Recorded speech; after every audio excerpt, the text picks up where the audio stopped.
At 11 p.m., I pushed the bedroom door open on cat-soft feet. Chase lay on the bed, breathing evenly, apparently fast asleep. I crept toward the wardrobe to grab my nightgown. My foot kicked something hard. I bent down. A woman's stiletto. Red, skinny heel. Size 6. Not mine. I wear size 8 and never touch red heels. My heart skipped. I lifted the shoe. My fingers trembled. A faint perfume clung to the sole. Nothing I ever wear. Chase, I whispered. No answer, just steady breathing. I raised my voice a notch. He stirred but didn't wake. Strange. Normally the slightest brush startled him awake. I moved to the bed and shook his shoulder. The moment my hand touched him, a heavy woman's perfume flooded my nostrils. My blood froze. The scent was familiar. Rachel's signature scent from Sterling. Halloran. She'd been his executive assistant for 3 years. Mechanically, I withdrew my hand and stared at the man on the bed. 5 years together. 2 married. I thought we were blissful. He came home on time. Texted when he was working late. We watched movies. Traveled. Mapped futures. I'd even started thinking about babies. The shoe in my hand turned to lead. I walked to the nightstand and yanked open the drawer. Inside, beside the usual clutter, lay an unopened box of condoms. We hadn't used those in 2 years. We were trying to conceive. Underneath lay half a hotel receipt. Last night's date. He'd said he'd worked late at the office. The room spun. I steadied myself against the nightstand. Vivian? Chase mumbled groggily behind me. I inhaled slowly, then turned. He sat up, rubbing his eyes. You okay? You look pale. I lifted the stiletto. What's this? Chase froze mid-motion. Silence roared between us, broken only by our breathing. Seconds later he rebooted, baffled. Where'd that come from? You tell me. I honestly don't know. He stepped closer. Maybe Mrs. White left it. I'll ask tomorrow. Mrs. White is 50-something with feet bigger than mine. She'd never wear a size 6. I let the lie float. Sure, ask her. I set the shoe down. Voice eerily calm. Chase exhaled, slid back under the covers. Let's sleep. I've got an early meeting. I lay down too, instantly awake. In the dark I stared at the ceiling while his breathing leveled off as though nothing had happened. I tossed all night. Next morning I rose before the alarm. Chase was still asleep, so I padded to the wardrobe. Pinned between his suit lapels lay a long chestnut strand. Mine is a chin-length bob. This one had to be 2 feet. Rachel's exact length. I tugged it free and closed my fist around it. Sunlight slipped through the curtains. The hair glinted reddish-brown. Rachel had just dyed hers that shade and paraded it around the office. You're up early. Chase called from bed. I hid the strand and smiled. Thought I'd flip pancakes for you. He glanced at the clock. No time, heading straight to the office. Rachel ordered breakfast for the team. Rachel. He used to call her by her first name only. Fine, I said. I'll get ready too. In the bathroom mirror I saw a ghost. Sallow skin. Bruised eyes. Chase was on the phone in the bedroom. Voice low. Laughter punctuating the hush. He never took those calls in front of me before. I crept to the doorway. Slept great, he murmured. Back to me. I'll find a window today. I coughed deliberately. He spun, startled, then said into the phone, right, see you at the office, and hung up. Chatting with Harris about the project, he lied. Harris is pushing 60. Chase never uses that syrupy tone with him. I nodded. I'll head out first. Drive safe. He pecked my forehead. The kiss felt contaminated. Did he kiss Rachel the same way? As the elevator doors closed, I slumped against the wall and finally let the tears fall. Rachel hadn't arrived when I reached Sterling. Halloran. From my glass-walled office, I could watch the executive assistant pod. At 9 sharp she clicked across the lobby in black pumps. Not last night's red, but her gait was stiff, as if her feet hurt. Morning, Director Vance, she sang, tapping my door. Morning. She'd caked on concealer yet couldn't hide the sleepless purple underneath. Any big items for the COO today? I asked. 10 o'clock meeting. Site walkthrough later. Perfectly casual. Thanks for holding down the fort. She smiled and left. I studied her. 25. 3 years younger than me. Tall. MBA polished. Adored by staff. I'd mentored her. Solved her headaches. Never imagining she'd invade my marriage. During the meeting, I watched them. On the surface, routine. Chase doled out tasks. Rachel jotted notes. Exchanges stayed professional, but their fingers brushed when she passed a folder, half a second. Yet color flared in her cheeks. When Chase outlined strategy, her gaze lingered, worshipful. He rewarded her with microscopic nods and soft encouragement visible only to the alerted eye. Afterward I lingered. Rachel, compile the last contract and bring it to my office, Chase instructed. Will do, Mr. Vance. So formal, yet the air between them shimmered. Back at my desk, I couldn't sit still. Still, at 2 they left for the Riverside project site. I stayed behind, replaying every clue: red heel, perfume, condoms, hotel receipt, the hair. I opened Chase's credit card portal, my birthday password. Once romance, now ridicule, and combed a month's charges. 2-person tasting menu, $1, 200. Diamond pendant, $8, 600, luxury suite, $2, 800, couples day spa, $1, 500, every date aligned with his, late at the office, nights when I'd simmer soup and wait. I screenshot everything, then pulled the call log from our shared plan, Chase and Rachel, nightly and weekend marathons, one lasting 127 minutes. Those evenings I'd texted come home safe. A fist compressed my chest. At 5:30 they returned. I stood outside my office as the elevator opened. Chase noticed me first. Riverside looks promising. I'll draft the report tomorrow, Rachel answered. 2 respectful steps away. Appreciate it. Chase faced me. Working late? Nope. Heading out. Perfect. I'll drive you both. Rachel's on the way. My stomach plunged. Rachel lives 5 minutes from HQ in her Soma apartment. We're 20 minutes away in Presidio Heights. I smiled anyway. Sure. At 6 we squeezed into his BMW. I rode shotgun. Rachel sat behind. Light office chatter. Coolly distant. Yet her reflection in the windshield shone with longing, and his relaxed shoulders betrayed satisfaction. She thanked us at her gate the moment she disappeared. Chase offered, "That girl's sharp, solid hire." "Very," I replied. His mouth quirked. Pleased I approved. At home he claimed he needed a shower. While the water ran, I combed his pockets. A ticket stub for this afternoon. Forever my love. A romance, not a site walkthrough. Over dinner I asked casually, "How did Riverside go?" His chopsticks stuttered, then continued, "Messy. Wheel redesign. Sounds tough. Nothing I can't handle. I'll simmer soup for you tomorrow," I offered sweetly. "Don't trouble yourself. Catering's fine." Once he'd begged for my soup. Later, dishes done. I eavesdropped outside the study. He was murmuring, "Tomorrow night free? I want to, yes. It's set. Miss you already." That last phrase nearly shattered the plate in my hands. Miss you. He never says things like that to me. I shut off the faucet and crept on cat-soft feet to the study door. It was ajar. I could see Chase at the computer, phone in hand, wearing the gentle smile I hadn't seen in forever. "Yeah. I miss you too," he murmured. "I'll knock off early tomorrow." My heart split clean in half. Back in the bedroom I sat on the edge of the bed and took out my phone. I needed someone to talk to, then realized I didn't have a single friend I could tell the truth. Our social circles overlap completely. If any of them sensed trouble, the gossip would be unbearable. My closest girlfriends have either moved to New York or Miami or are drowning in their own lives. And we barely text. I've never felt this alone. A little after 10, Chase came out of the study. "Hit the sack early. You've got work tomorrow." He started unbuttoning his shirt. Watching him, nausea rose in my throat. This man was whispering to another woman minutes ago, and now wants to share my bed. "I'm going to take a shower." I stood and headed for the bathroom. Under the spray, I studied myself in the mirror. 28. Still fair. Figure intact. Features reasonably delicate. But next to Rachel I look seasoned. Short on that shiny youth men crave. I smiled bitterly. When I came out, Chase was in bed, eyes on his phone. I caught the WhatsApp chat screen before he killed it the instant he saw me. "Done?" he asked. I lay down, keeping a strip of cold sheet between us. "Vivian." He said my name softly.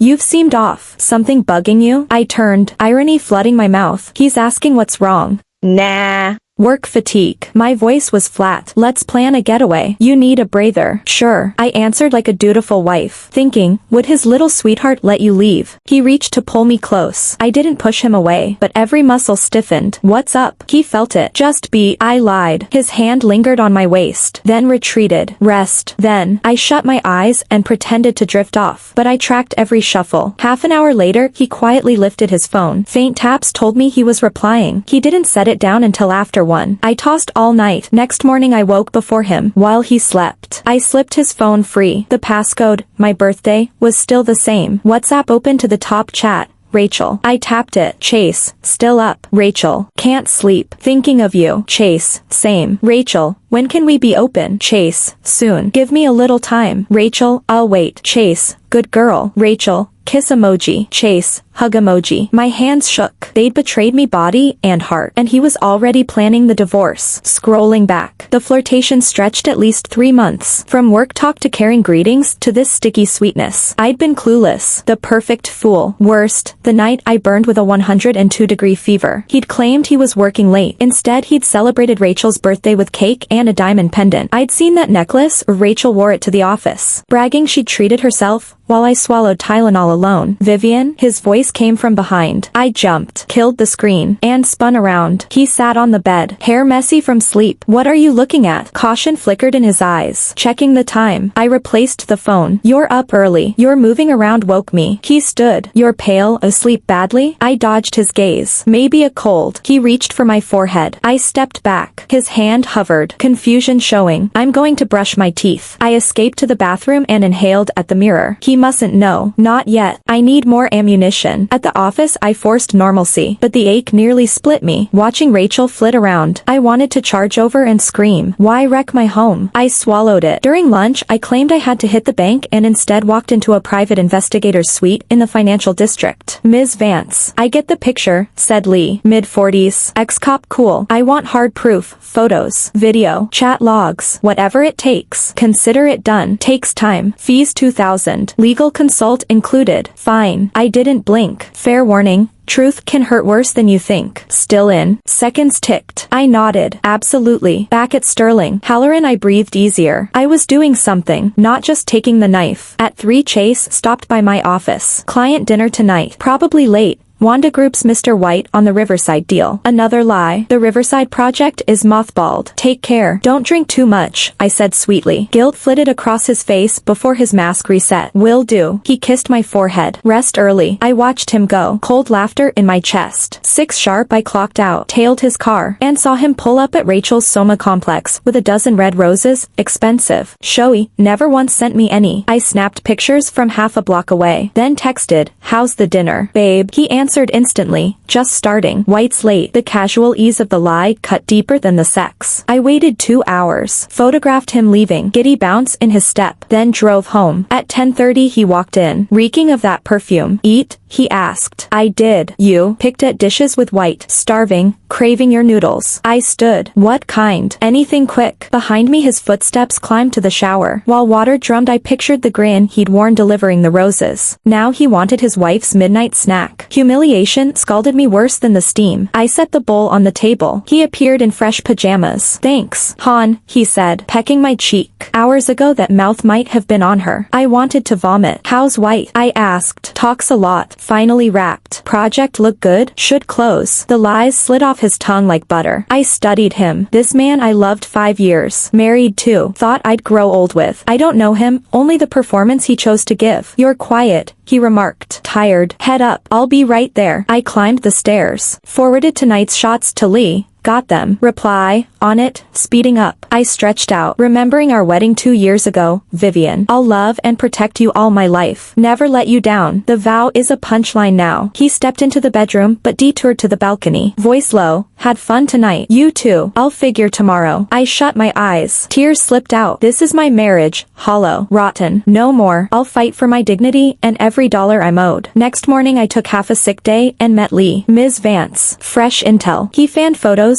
Chase and Rachel sharing desserts in a cafe in North Beach. Kissing in a parking garage. Holding hands in Union Square. Entering a boutique hotel near Fisherman's Wharf. All time stamped this week. Plus audio from yesterday's latte stop. I slipped on the earbuds. Rachel, when do we tell her? Chase. Give me a month. I'll come clean. Rachel, I hate sneaking around. Chase, you're not the other woman. I just need time. I don't love her anymore. It's only habit. Only habit. The words gutted me. All our memories reduced to muscle memory. Sufficient for divorce, Lee said. And he's holding substantial assets. Sue and you'll walk away comfortable. I closed the folder. Steadying my breath. Understood. After leaving the detective's office, I didn't head straight back to Sterling. Halloran. I wandered the streets of San Francisco with no destination in mind. 2 years of marriage. 5 of history, finished. Just like that. I replayed the first time I ever saw Chase. It was at a friend's rooftop mix and mingle in Nob Hill. He stood there in a razor-sharp suit, effortlessly charming, claiming it was love at first sight for him. He told me I was the most elegant woman he'd ever met and swore he'd give up the world for me. I just earned my MBA, then, starry-eyed about romance. And I surrendered to his whirlwind courtship within weeks. For 3 years he sent me good morning and good night texts without fail, remembered every trivial preference, and stayed up all night when I had the flu. At our wedding in Napa Valley, he vowed, in front of 100 friends and family, to love me until our hair turned silver. I was sure I'd found the one I'd grow old with. Turns out it was all smoke. Back at the office that afternoon, I forced myself to dive into work, but sitting at my glass desk, watching Rachel hustle outside the executive assistant pod, I couldn't stop seeing the photos and hearing the recordings. She looked so innocent, so competent. Who would guess she's dating a married man? What infuriated me more was that every single day she greeted me warmly, pretending nothing was wrong. That hypocrisy made me nauseous. At 5:30 Chase tapped on my door. Feeling better today? He asked. All concern. Much, I answered flatly. Good. Let's do dinner. I reserved our usual sushi spot in Japantown. I glanced up. A bitter taste in my mouth. Was a single meal his idea of penance? Sure, I said. If he wanted to act, I'd play along until the curtain fell. Dinner was lavish. He ordered every roll I loved and uncorked an expensive Barolo. It's been ages since we dined alone, he said, lifting his glass. True. I clinked mine against his. You've been buried in work. I'll make more time for you, he promised. Eyes locked on mine. We could finally do Provence. You've always wanted to go. I nodded, thinking, after you and Rachel decide on a date, will you still whisk me off to lavender fields? Chase, I set my wine down. Can I ask you something? Shoot. If one day you stopped loving me, would you tell me outright? His smile froze, the glass halfway to his lips. A few beats later, he lowered it. Why would you even think that? Just wondering aloud, I said, keeping my tone light. Marriage can be unpredictable. Vivian, we're fine. He reached for my hand. I love you. Always will. Looking at his earnest face, I almost believed him. If I hadn't seen the receipts, I might have. I know. I smiled. Lately you just seem distracted. Work pressure, he exhaled. It'll pass once this quarter closes. And when will that be? Roughly a month. A month. Exactly the timeline he'd given Rachel. He had everything choreographed, including when to come clean. Too bad I won't give him that luxury. Back home he volunteered to rinse the dishes. I'll take care of it. You go relax, he insisted. I didn't argue. I went upstairs. His helpfulness disgusted me. Cheap perfume on a rotting corpse. If he truly loved me, betrayal wouldn't exist. Since it does, spare me the counterfeit kindness. False tenderness cuts deeper than coldness. At a little past 10, he slipped into the bedroom. Asleep, he whispered. Not yet. He lay down and tried to pull me close. I didn't stop him, but I didn't curl into him either. Vivian, are you mad at me about something? Not at all. Then why do I feel you pulling away?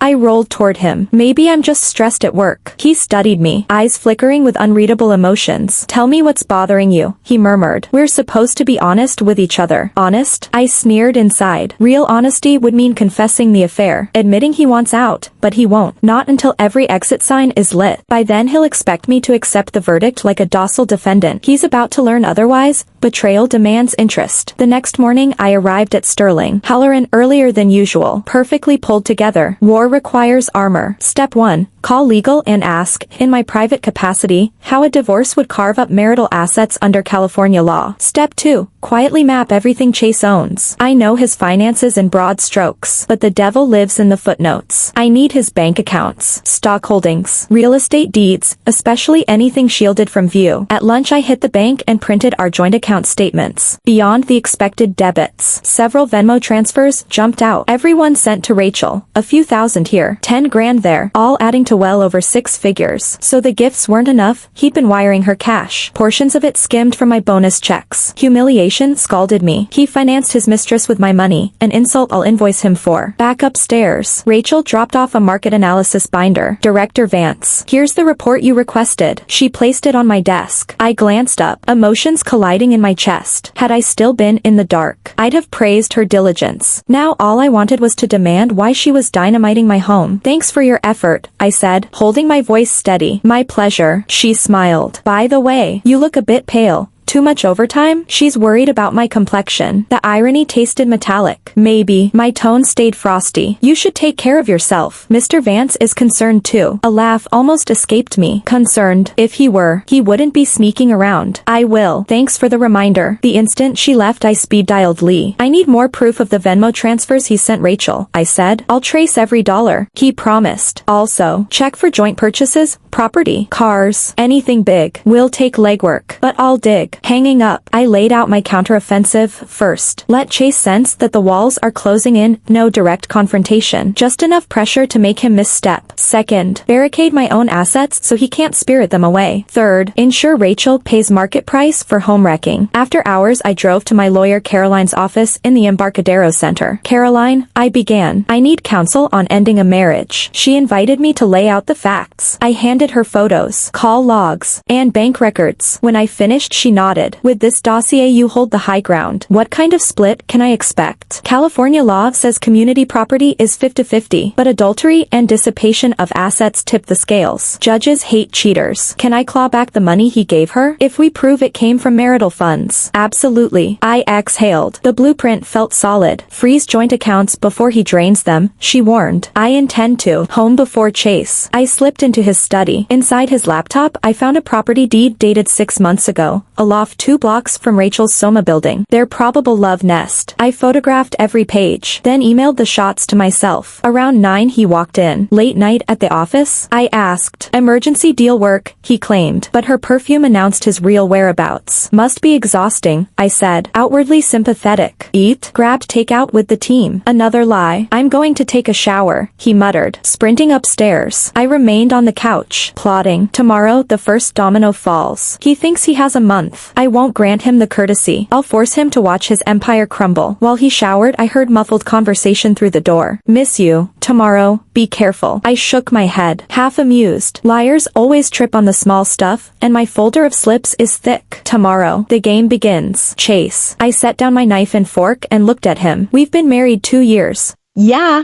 Time flies. How do you think our marriage is doing? Chase paused mid-bite and stared at me. It's fine. Why bring it up? Just curious. I smiled. Sometimes I feel like an old married couple already. No spark left. That's normal. Every couple hits that phase. He answered, but a flicker of guilt darted through his eyes. Really? I held his gaze. So if one day you met someone who reignited that spark, what would you do? Chase's face changed. His chopsticks almost clattered to the table. Vivian, what's gotten into you? Why these weird questions?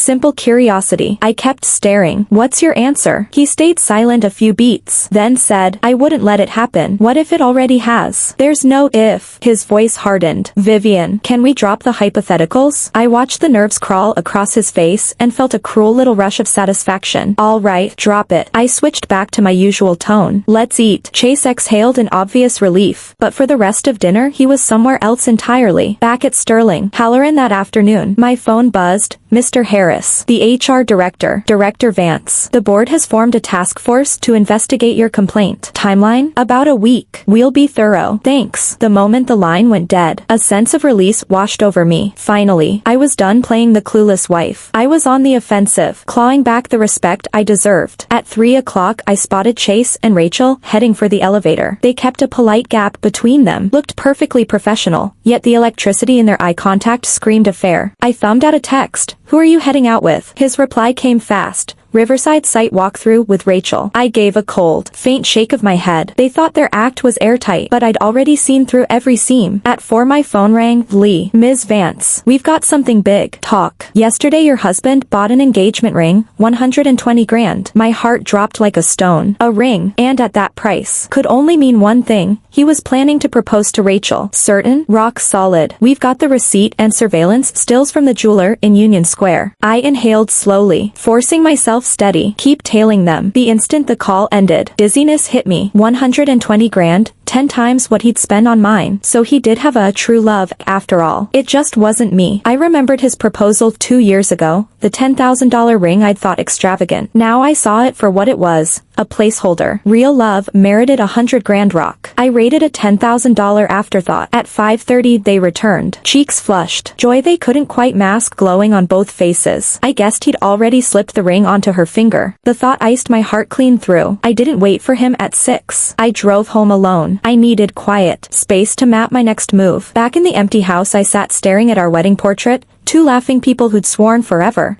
had expired. At 8 he walked in. "Why didn't you wait?" he asked. "Wanted an early night," I said flatly. "You feel sick?" "Just tired." He came closer, hand reaching for my forehead. I jerked away on reflex. "What's wrong?" His hand hovered midair. "Nothing. I just don't want to be touched." Hurt flickered across his face. He recovered fast. "Get some rest. I'll work in the study." I nodded, watching him climb the stairs. He couldn't wait to escape me, to savor the triumph with her. I'd become dead weight. Fine, I'd make him pay freight. Betrayal has a tariff. And tomorrow, he'd learn the bill was past due. I made my decision at dawn. I would confront them both, face to face. At 10 sharp I knocked on his office door. "Come in," he called. I stepped inside. Rachel was there, mid-presentation. "Vivian?" Chase blinked. "Something urgent?" "I need a private word." My glance slid to Rachel. "Rachel, give us a minute," he said. She gathered her files and turned. As she passed me I said, "Hold on." She stopped, puzzled. "Stay. This concerns you too." I looked at her, then at him. "I know everything." Chase's face drained of color. "Know what? Exactly?" "That you're together. That you cheated. That yesterday you bought her a $120,000 ring." The oxygen vanished from the room. Rachel's papers slipped and scattered. Chase opened his mouth. Nothing came out. "Cat got your tongues?" I asked. "Or shall we keep pretending?" A few beats of silence. Then Chase rose. "Vivian, let me explain." "Explain what?" I cut in. "How you snuck around behind my back. How you lied to my face. Or how you funneled our money into her jewelry box." Hearing the exact figure, he knew I wasn't bluffing. "I'm sorry," he muttered. "Director Vance. I'm so sorry. It's all my fault." Rachel choked, tears streaming, watching them. A bitter laugh echoed in my skull. "Sorry now? Where was sorry when you were screwing in hotel rooms? Apologies fix nothing." I stared hard at Chase. "Remember your vows. Love you for life. Never let you hurt. This is your version of never?" I don't know what to say," he whispered. "Then I'll talk." I drew a steady breath. "Chase, I want a divorce." The word felt like stepping into sunlight after years of rain. No more play acting the oblivious wife. No more silent humiliation. "Vivian, please, let's discuss this." "Privately," he begged. "Discuss?" I shook my head. "I've hired Caroline. And the evidence is locked. Sterling. Halloran already knows. The board will rule within days." Rachel's cheeks went from pale to ash. "The board knows?" Chase croaked. "I filed yesterday. HR is circling." He collapsed into his chair, a marionette with cut strings. He understood. Once confirmed, the scandal torpedoes his career. The Sterling Halloran board doesn't coddle adulterous COOs. Termination with cause is a formality. Why burn everything down? Anguish and fury wrestled in his eyes. "Why?" I gave a cold laugh. "You cheated. Did you weigh the fallout? You lied. Did you count the cost? You bought her a rock with our savings. Did you care?" He had no answer. "Director Vance, please. Forgive us." Rachel dropped to her knees, sobbing. "It was me. I seduced him." I looked down at her, unmoved. "Pick a better script." My voice was ice. "You chose Mistress live with the closing credits. Please, just one chance." She wept. "Mascara running. Chances expired when you chose deceit." I pivoted toward the door. Chase lurched up and grabbed my wrist. "Can't we settle this quietly? No company, no courts." I yanked free. "Scared now? Too late. I'll make it up to you. House, cars, bank accounts. They're yours. You think this is a transaction?" I glared. "This is about respect. About trust. About you grinding our marriage under your heel." My fury backed him against the desk. "From this moment, Chase, you're a stranger to me. Divorce papers arrive tomorrow. Sign them." I strode out without a backward glance. Behind me, Rachel's sobs and Chase's hushed consolations faded down the corridor. They'd authored their ending. I merely turned the page. Back in my own office, I locked the door and finally let the tears fall. 2 years of marriage. 5 of love, gone. The pain still sliced, because once, I truly loved him. But love dies when fed on lies. I'd rather bleed now than bleed forever. By afternoon the entire floor hummed with the scandal. Sympathy, schadenfreude, sideways glances. I tuned it all out. I'd reclaimed my dignity. Nothing else mattered. At 5 I packed up, ready to collect what I needed from the house. I couldn't share a roof with him another night. The very air felt contaminated. He was waiting in the living room when I arrived. Haggard, eyes swollen, he had cried. Vivian, can we talk? He stood, voice cracking, nothing left to say. I headed upstairs to pack. He followed. About Rachel and me. Not interested. I folded clothes into the suitcase. I never thought it would explode like this. Explode how? I spun around. That I'd find out. Or that I'd fight back. I didn't. Did you ever think about me? About us? About the promises you broke? I'm sorry. Okay.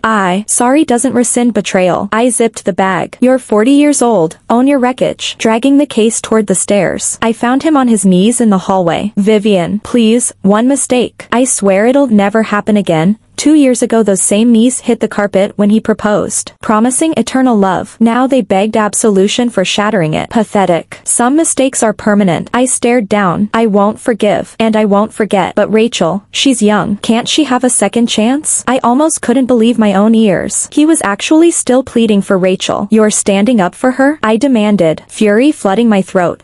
Chase realized he'd said the wrong thing. Looks like you really do love her. I gave a cold, brittle laugh. In that case, the two of you can enjoy each other. No need to factor me into your little equation anymore. Vivian, I didn't. Enough. I cut him off. Chase, you've already made your choice. So stop nauseating me. Dragging my suitcase, I started down the stairs. Chase tailed right behind me. Where are you moving to? He asked. None of your business. On the ground floor, I looked back at the home I'd lived in for 2 years, our wedding photo still on the wall. The furniture we'd chosen together still arranged in the living room. Traces of the happiness we once shared were everywhere. Now every single one of them felt like a punchline. Vivian, this is your home, Chase said. No, it isn't. I shook my head. My home doesn't contain betrayal, or lies, or a third wheel. I opened the door, ready to leave. I'll move out, Chase blurted suddenly. Come back. This place is yours. I paused, but didn't turn around. Not necessary. I don't want anything connected to you. Then the divorce papers. My lawyer will reach you. Without another glance, I walked away, driving out of the Presidio Heights complex. I saw him in the rearview mirror, stock still, watching my car shrink into the distance. I didn't feel a shred of nostalgia. A man who'd betrayed me wasn't worth one more drop of emotion. I checked into a downtown hotel in the financial district for the night. Lying on that anonymous bed, I felt lighter than I had in years. I'd lost a marriage. Yes, but I'd regained my self-respect. A fair trade. The next morning Caroline called. Vivian, opposing counsel contacted me. They want to negotiate the divorce terms. What are they offering? 60% of the marital assets, house, cars, savings. I want 70. I shot back. Plus every dollar he Venmo transferred to Rachel. I want those clawed back. That could be tricky. Difficult or not. Get it done. That's my money. Why should some other woman spend it? I'll fight for every cent. After hanging up, Mr. Harris rang through. Director Vance. The investigation concluded. Outcome? The board verified the improper relationship between Mr. Vance and Rachel. They're taking action. Details? Chase is demoted and transferred out of headquarters to a satellite office in Phoenix. Rachel is terminated with cause and blacklisted industry-wide. A deep, satisfied calm settled in my chest. The cost of betrayal. Paid in full. The board hopes you'll stay and guarantees better growth opportunities. I'll think about it. I'd already decided to leave. Every corridor in Sterling, Halloran held memories of Chase. I needed a clean slate. That afternoon I hit 3 executive search firms, lining up interviews. My track record spoke for itself, and offers rolled in quickly. One multinational firm based in New York topped the rest, 30% salary bump and frequent overseas travel. I accepted on the spot. New job, new city, new life. I would walk away from the past and start fresh. That night an unknown number lit up my phone. Director Vance. It's Rachel. Her voice wavered through the speaker. What do you want? My tone was ice. I'd like to apologize in person. Beg your forgiveness. Waste of time. Please. I'll do anything to make amends. Listen carefully. I cut in. I don't need your apology or your make-up gestures. You and Chase claimed to love each other. Fine. Just don't build it on my back. You're both free now. Free to parade around in daylight. Congratulations. I should thank you for showing me exactly who Chase is. I ended the call and blocked her number. From now on, zero contact with anyone linked to Chase. I would live for myself. 1 month later my new life officially began. The divorce was finalized, 70% of community property, an $8 million house in Presidio Heights and $3 million cash. Most of the money Chase had funneled to Rachel was recovered, though the legal tug-of-war had been brutal. More importantly, my new company felt like home, supportive teammates, a boss who valued me. No one here knew the saga. I could present a brand new self. I moved into the loft I'd bought, a compact, stylish unit in Soma, a world away from my old life. No memory of Chase lingered anywhere inside. While unpacking, my best friend Mia called. Viv, I just heard about the divorce. Why didn't you tell me? I could have helped. It's over. Nothing left to do. Are you okay? Better than ever, I said, and meant it. Walking away from Chase felt like stepping off a torture rack. You're not faking it? Scout's honor. Ending something toxic beats clinging to it. Good. Send me your address. I'm coming over. I texted the new location and invited her for tomorrow. After the call, I resumed sorting. Among old boxes, I unearthed the diamond pendant Chase gave me for my first birthday after we met. Once so meaningful, now revealed to cost less than a tenth of the bauble he'd slipped around Rachel's neck. I tossed it into the trash without hesitation. Nothing from the past deserved shelf space in my future. That evening I sat on my tiny balcony, taking in the city glow, neon river, endless traffic on the Bay Bridge. Life kept pulsing forward, and so would I. The broken woman of a month ago felt like fiction. Radical change, I realized, is possible when you pair courage with ruthless follow-through. Had I chosen tolerance, forgiveness, compromise, I'd still be choking on betrayal. Thank heaven I'd opted for war. My phone rang again, another unfamiliar number. Ms. Vance, reporter from Urban Women magazine. Your story is circulating as a blueprint for protecting yourself after marital betrayal. Could we interview you? Surprising, but if my experience helped others, why not? Sure, come on over. The next day she arrived, brisk and professional. First reaction when you discovered the affair? Blind rage, then utter despair, then ice-cold calculation. Why fight instead of reconcile? Betrayal is binary. There's no moral gray zone, and once someone proves they can betray you, how do you trust they won't do it again? Hardest part of the process? Fighting my own softness, those midnight second guesses, the what-ifs offering him one more chance. How did you push through? I kept repeating, dignity beats love. A woman without self-worth will never be happy, even if she wins the marriage back. 2 hours later the journalist closed her notebook. Your grit is inspiring. May your story embolden more women to stand up for themselves. That's the goal. She'd barely left when Caroline rang with an update. Good news, Chase has new liabilities that could mean additional compensation for you. What happened? He diverted company funds for personal profit. Sterling. Halloran wants restitution, but his cash flow is shot. He may have to sell real estate. Complex feelings surfaced, mostly distant, weathered pity. He'd authored his own downfall. Handle it by the book, I said. Word had it Rachel, blacklisted, couldn't land even an entry-level gig in San Francisco, while Chase's demotion slashed his income. Rumor said they were clinging together in a cheap rental in Phoenix, scraping by. Some called it enduring love, others called it karmic bankruptcy. Both takes felt half true. Love is their right. Only their method was wrong. Honesty from day one might have produced a gentler finale, but the window for that closed long ago. That night Mia arrived with takeout and champagne. Wow, this place rocks. Cuter than your old mansion. I think so too. I poured her tea. Everything here is mine alone. You radiate something different now, she said, eyeing me. Confidence. Magnetism. Must be the side effect of getting myself back. Ready to date again. San Francisco's eligible pool is on notice. Not on my radar yet. I laughed. I want solo time. Focus on career. Rediscover Vivian. Fair enough. She raised her cup. To your fresh start. To my fresh start. Porcelain clinked. And futures opened. Unwritten. Unshared. Unlimited. From this day forward I live for myself. Dream for myself. Fight for myself. That, at last, is the life I choose. Thank you for listening. If you enjoyed the story, please like and share. We'd love to hear your thoughts in the comments. Don't forget to subscribe for more unforgettable tales. See you next time.